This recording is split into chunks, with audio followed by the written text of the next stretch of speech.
যোগাযোগ বিচ্ছিন্ন লাখো মানুষের একমাত্র সরকারি চিকিৎসা কেন্দ্র সুনামগঞ্জের শাল্লা উপজেলা স্বাস্থ্য কমপ্লেক্স।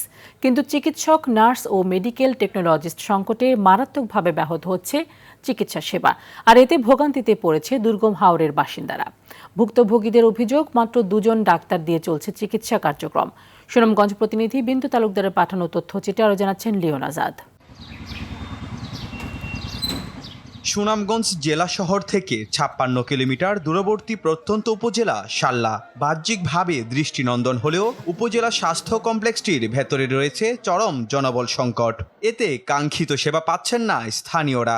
31 শয্যার হাসপাতালটিকে 50 শয্যায় উন্নীত করলেও বাড়েনি সেবার মান।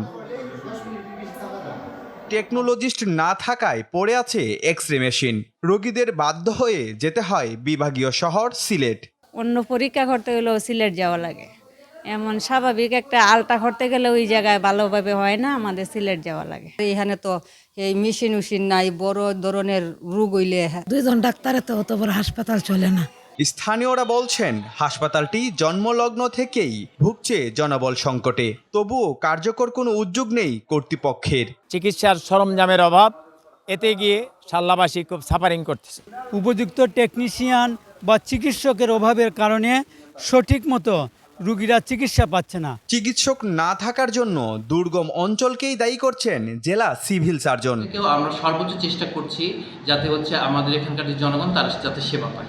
এই অবস্থার মধ্যেও আমরা আমাদের সর্বাত্মক চেষ্টা করে যাচ্ছি। আমরা যদি কিছু জনবল আরও পাই তাহলে আরও ভালো হবে। আশা করছি খুব শীঘ্রই সরকার উদ্যোগ নিয়েছেন যে চিকিৎসক পদায়ন হবে, নতুন চিকিৎসকরা আসবেন, তখন হয়তো চিকিৎসকদের এই সংকটটা কেটে যাবে ইনশাল্লাহ, এবং আমরা আরও ভালো সেবা দিতে পারবো।